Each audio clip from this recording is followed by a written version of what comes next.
Those who cling to death live. Those who cling to life die. Fire! The movie opens with our legendary assassin John Wick preparing for what might be his final battle. His loyal friend arrives with essential gear, a gun and a bulletproof suit, and delivers some crucial intel. You need to prepare yourself properly, he warns, because you're going up against the High Table. For those who don't know, the High Table is the most powerful criminal organization in the world, the same organization John used to work for. But since John went rogue, they've become his deadliest enemies. And now, he's preparing to take them all down. Cut to a breathtaking desert scene where John, mounted on horseback like a modern-day cowboy, is systematically hunting down the guards of a mysterious king. With incredible precision, he picks them off one by one as they desperately try to escape. But there's no escaping John Wick. When John finally confronts the king face-to-face, the ruler tries to reason with him. I know your intentions, John. You want to destroy the High Table. But remember this, after you finish all of this, your own destruction will begin. Kill me, and others will take my place. This game never ends. John's response is simple and direct, I just want my freedom. The king shakes his head gravely. If you think killing me will give you freedom, you're wrong. You'll only find death. But John Wick doesn't negotiate. One bullet to the head, and the king is dead. Now we shift to New York, where we see the Continental Hotel, a sanctuary for assassins. A mysterious messenger arrives at the hotel, and we immediately notice something chilling. One of his fingers has been cut off. He's carrying a special message from the High Table. The hotel manager escorts this ominous visitor to his boss, Winston, who's been running this operation for years. The messenger places an hourglass on Winston's desk, a countdown to doom. Our king is dead, he announces coldly. Everything now belongs to our new boss, the Marquis. He wants to see you immediately. Winston has no choice but to comply. He and his manager head to an imposing building to meet this new threat. The Marquis is furious because he had previously ordered Winston to kill John Wick. I gave you a simple task, he snarls. How is John still breathing? Winston tries to defend himself. I thought I had eliminated him. Well, you failed spectacularly, the Marquis replies. He's not only alive, he's just murdered our king and is systematically hunting down High Table members. You've betrayed us, Winston, and betrayal demands punishment. As the hourglass runs out of sand, boom. A massive explosion destroys Winston's beloved Continental Hotel. But the Marquis isn't finished. In a display of cold brutality, he executes Winston's loyal manager right there on the spot. Meanwhile, we're introduced to a touching scene, a young girl practicing violin while her father watches proudly. This is Kane, and there's something heartbreaking about him. He's blind, his eyes damaged from his dangerous past. Kane also receives a summons from the Marquis. You see, Kane used to be one of the High Table's most lethal assassins, someone who could eliminate any target with surgical precision. When Kane meets the Marquis, the crime lord gets straight to the point. I know you're our most skilled killer, capable of eliminating anyone with surgical precision. Kane sighs heavily. Yes, I know my reputation, but I left that life behind long ago. The Marquis smiles coldly and plays his trump card. If you want to keep your daughter alive, you'll do one job for us. Just one. He slides a photograph across the table, and Kane's heart sinks. It's John Wick, his old friend. Here's where the story gets truly tragic.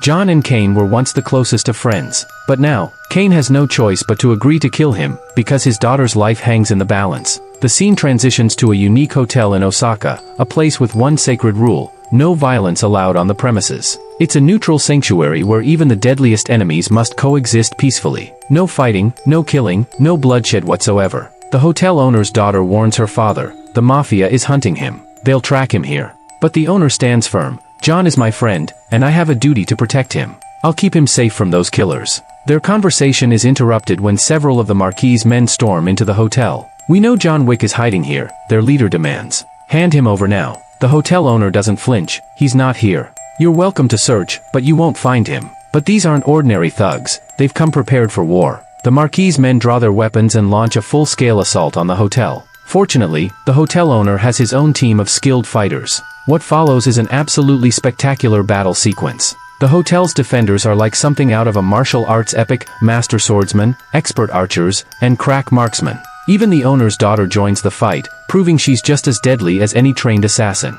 Just when things look desperate, John Wick enters the fray. Armed with nothing but a pencil, yes, a pencil, he turns this simple writing instrument into a lethal weapon, systematically eliminating the Marquis' thugs with his signature gunfu style.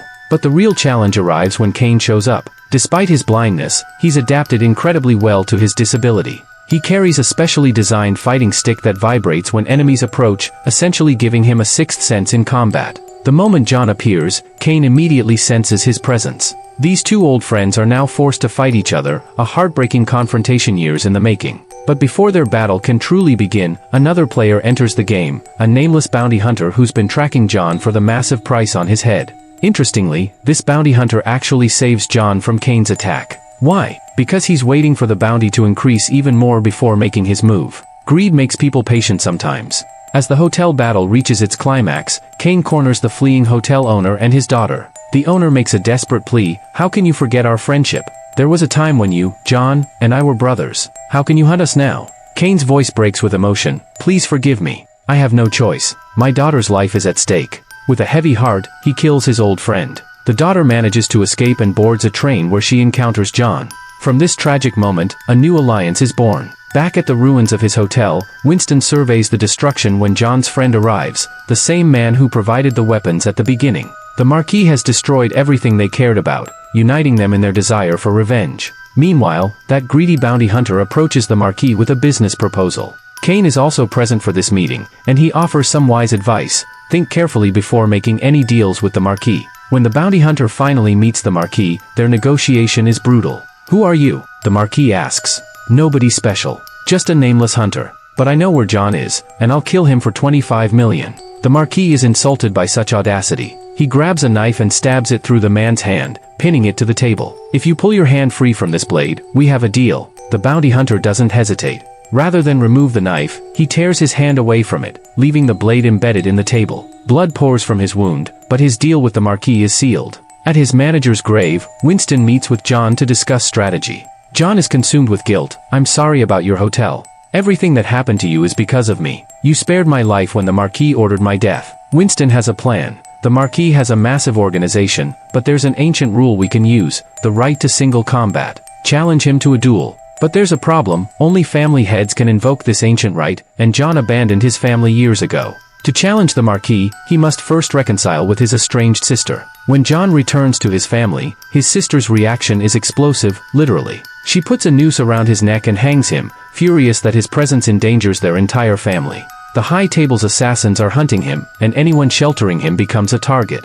After John explains his plan to challenge the Marquis, his sister presents him with an ultimatum. "I'll give you one chance to return to our family, but only if you complete one task. Kill the man who murdered our father. Do this, and you can reclaim your family name."